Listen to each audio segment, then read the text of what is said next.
Buenos días para todos, te doy la bienvenida al canal. El tema del día de hoy es el Simple Present y corresponde a la unidad de aprendizaje de vida cotidiana en otro idioma 1. Recuerda que en este canal podrás encontrar una explicación breve de todos los temas de las unidades de aprendizaje de vida cotidiana en otro idioma y de mi conexión al mundo en otra lengua. A continuación te muestro el temario de etapa 3. Recuerda que esto y los temas de la etapa 2 se presentan en el segundo parcial. El tema de hoy lo vas a encontrar en la página 55 de tu Student Book. Comenzaré explicándote cuál es el uso del Simple Present. El Simple Present lo vamos a utilizar para expresar hechos, por ejemplo, la imagen que dice I live in Poland. Yo vivo en Polonia. Esto es un hecho real. El siguiente uso es para expresar hábitos o rutinas. Por ejemplo, they swim every day. Ellos nadan todos los días. Lo utilizamos también para expresar sentimientos y emociones. Por ejemplo, they like pizza. A ellos les gusta la pizza. Y por último, lo utilizamos para expresar verdades en general. Por ejemplo, Sunday comes after Saturday. El domingo sigue después del sábado. Y recuerda que en la línea del tiempo nos situamos en el tiempo presente. En el Simple Present tenemos tres estructuras y cada una de esas estructuras tiene reglas diferentes. Por eso es importante que pongas atención. Comenzaré con la estructura afirmativa y te dividí los pronombres para explicarte las reglas. Regla 1. Si mi pronombre o sujeto es plural o tengo el pronombre I, vamos a utilizar el verbo de la oración en la forma base. La forma base es cuando el verbo no tiene ninguna modificación. Regla 2. Si mi pronombre o sujeto es singular, al verbo le voy a agregar la terminación s o es.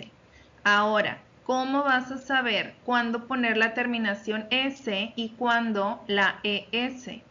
Tenemos también reglas para esto.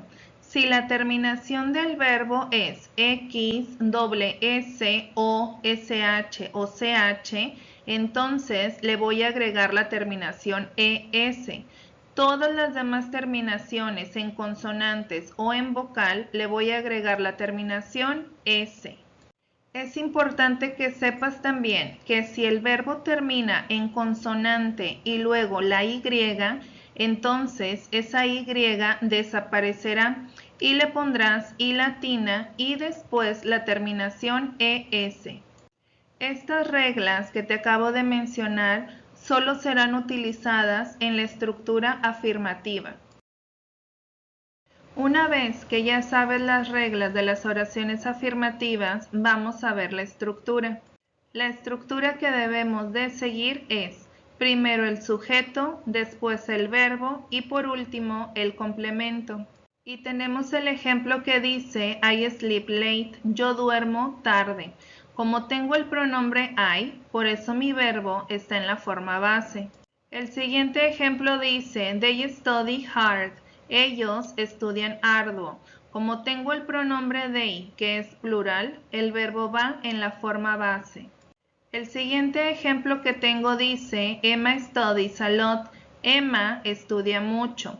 El verbo studies, si te fijas, termina en ies, porque tenemos un sujeto que es singular y además la y que tenía el verbo study la quitamos y le pusimos una i latina y después la terminación es.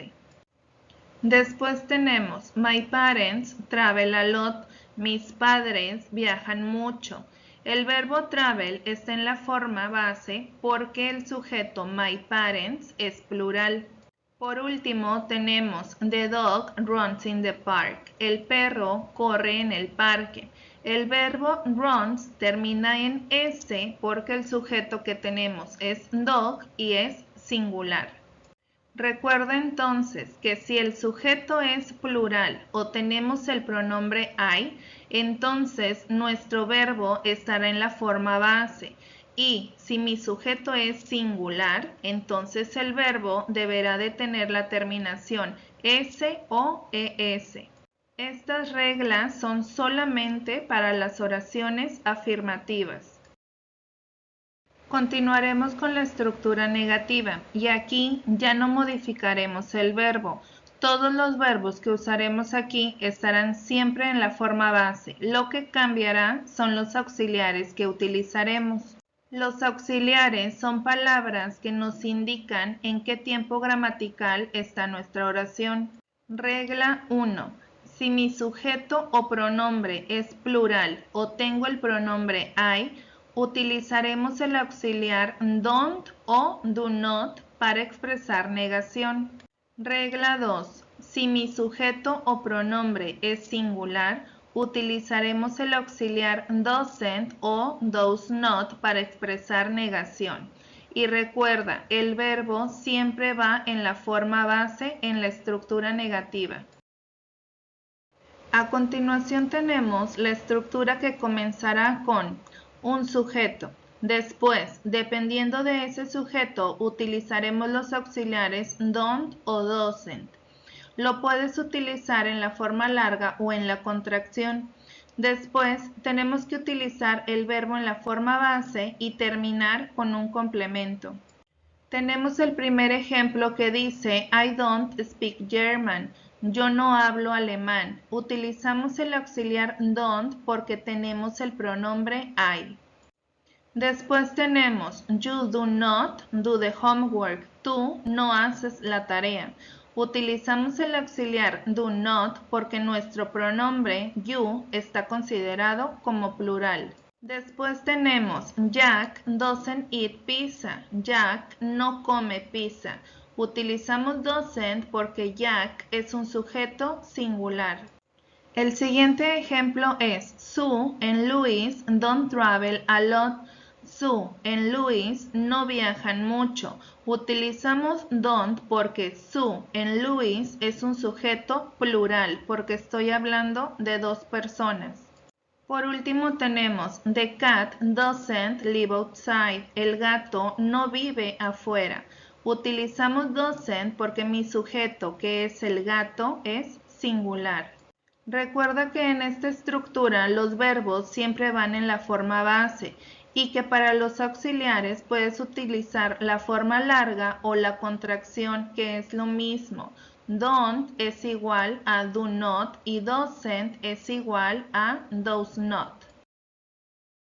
La última estructura es la de la pregunta. Aquí vamos a utilizar los verbos en la forma base. Regla 1. Si mi sujeto o pronombre es plural o tengo el pronombre I, utilizaremos el auxiliar do. Regla 2.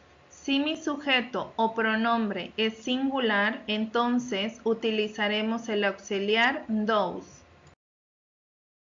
A continuación tenemos la estructura de la pregunta. Comenzaremos con un auxiliar que es do o those. Dependiendo del auxiliar, escribiremos un sujeto singular o plural. Después, el verbo en la forma base. Continuamos con un complemento y terminamos con el signo de interrogación. Tenemos el primer ejemplo que dice Do the students study a lot? ¿Estudian mucho los alumnos? Como el sujeto students es plural, por eso nuestro auxiliar es do. Te agregué también la respuesta corta para que recuerdes que las respuestas llevan la misma información que viene en la pregunta. La respuesta sería yes, they do o no, they don't.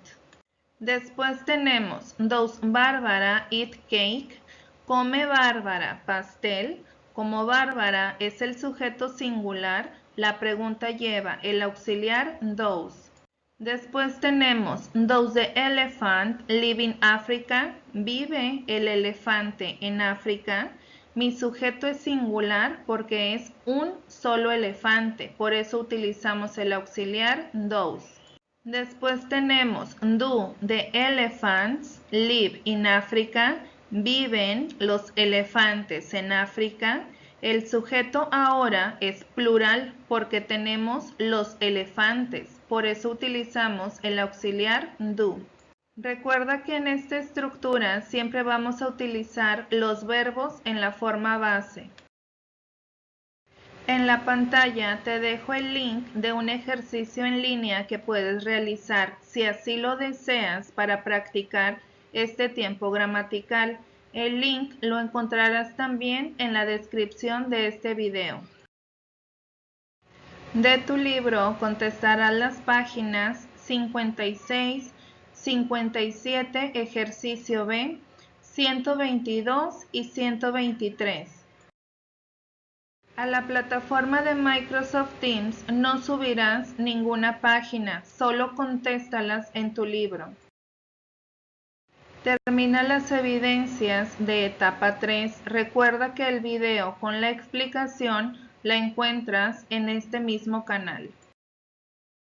Te recuerdo que estoy en línea en Microsoft Teams de lunes a viernes de 7 de la mañana a 12 del mediodía para cualquier duda.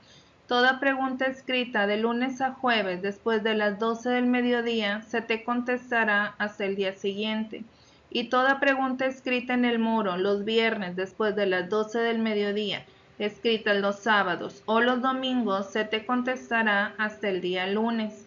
No envíes tus preguntas vía chat, escríbelas en el muro y etiquétame para una atención más rápida. Agradezco mucho tu atención y estudia para el próximo examen parcial. Te mando saludos y te espero en el siguiente video.